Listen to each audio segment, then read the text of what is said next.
Assalamualaikum dan selamat sejahtera kepada semua. Pada hari ini, kami dari Kumpulan 17 akan membentangkan kajian yang bertajuk Persepsi Cinta, Perkahwinan dan Kerjaya dalam kalangan mahasiswi Universiti Kebangsaan Malaysia. Ahli Kumpulan 17 terdiri daripada 6 orang ahli, iaitu Aidan Nabila, Nur Izan, Nurul Najihah, Nurul Kerato, Mashinda dan Sofia. Ini adalah poster yang dihasilkan berkaitan kajian kami. Pengenalan. Pandangan wanita pada waktu kini lebih kepada berfikiran secara kritis serta rasional dalam melakukan sesuatu perihal perkara. Ini akan memberi impak yang mendalam akan perubahan sikap terhadap perkahwinan dalam kalangan wanita di dunia. Hal ini berpunca daripada masyarakat yang semakin berfikiran terbuka yang menyebabkan wanita lebih mengutamakan kerjaya mereka berbanding cinta dan perkahwinan. Santrok 2002 menyatakan cinta diertikan sebagai sebuah ikatan bersifat suci, mendalam serta melahirkan sikap komitmen yang tinggi terhadap sesebuah perhubungan.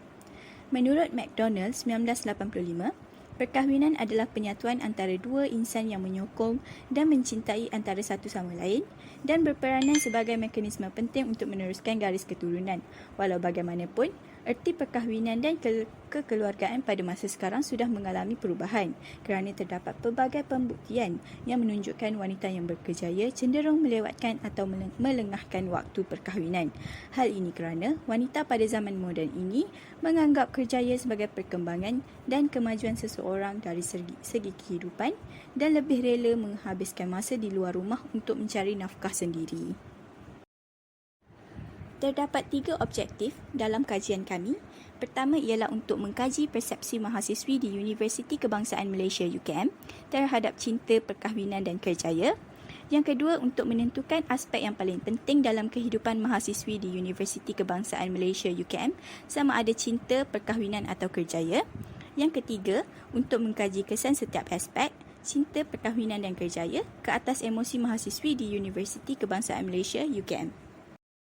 Selanjutnya, saya akan menjelaskan akan kaedah serta kepentingan kajian.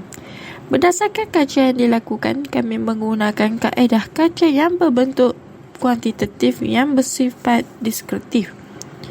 Kami juga menggunakan teknik soal selidik. Soal selidik ini adalah dalam bentuk talian menerusi Google Form. Teknik ini menggunakan persempelan secara rawak. Terdapat 55 orang responden yang kami peroleh dalam kalangan mahasiswi di Universiti Kebangsaan Malaysia.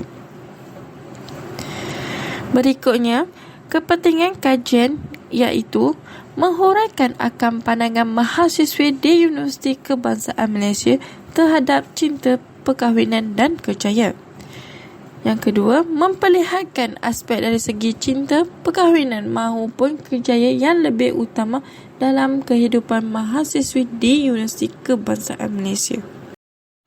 Hasil dari perbincangan bagi kajian kami bagi objektif yang pertama, iaitu pandangan mahasiswi UKM terhadap cinta, perkahwinan dan kerjaya mencatatkan 74% persepsi positif. Persepsi positif yang diperoleh ini melibatkan rasa bahagianya tertentu yang boleh diperoleh dari setiap aspek.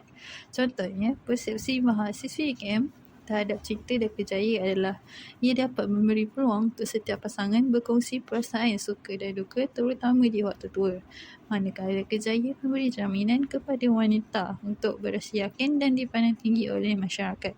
Seterusnya, persepsi negatif terhadap perkahwinan akibat trauma dengan kes pencarian kecurangan serta keganasan rumah tangga yang pernah dilaporkan di berita Cosmo pada tahun 2020 menjadi faktor wanita tidak ingin berkahwin mencatatkan data sebanyak 90%. Bagi objektif kedua iaitu aspek penting, mahasiswi UKM mencatatkan sebanyak 50% bersetuju. Cinta merupakan kunci kebahagiaan paling penting dalam kehidupan. 49% sangat bersetuju perkahwinan adalah sangat penting bagi wanita yang ingin berkeluarga. Dan 56% sangat bersetuju kerjaya adalah matlamat utama hidup paling penting berbanding percintaan. Merujuk kepada hasil, didapati bahawa mahasiswi UKM lebih mementingkan kerjaya berbanding cinta dan perkahwinan.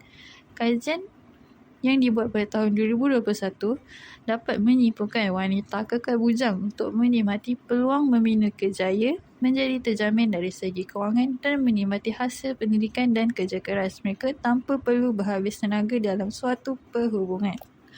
Bagi objektif ketiga iaitu kesan setiap aspek ke atas emosi mahasiswi UKM, sebanyak 34% bersetuju tidak berkahwin menjadi faktor kepada seseorang itu merasa kesepian. Kajian daripada Rose pada tahun 1995 mendapati mereka yang berkahwin mempunyai tahap sokongan emosi yang tinggi. Selain itu, dicatatkan 36% mahasiswi bersetuju wanita bercinta yang berkerjaya sering menghadapi dilema. Kajian yang dibuat pada tahun 2022 menyatakan wanita bercinta atau berkahwin yang berkerjaya mengalami pelbagai dilema dan cabaran dalam membahagikan masa antara kerja dan perhubungan. Kesimpulan yang dapat dibuat ialah persepsi pemilihan aspek penting dan kesan emosi terhadap cinta, kerjaya dan perkahwinan dalam kalangan mahasiswi adalah berbeza secara positif mengikut peringkat dan pengalaman hidup mereka. Diharapkan kajian ini dapat meningkatkan kefahaman mahasiswi terhadap kepentingan setiap aspek agar mereka lebih bertanggungjawab dalam mewujudkan hubungan yang sihat dan bangga dengan kemampuan diri. Sekian, terima kasih dari kami Kumpulan 17.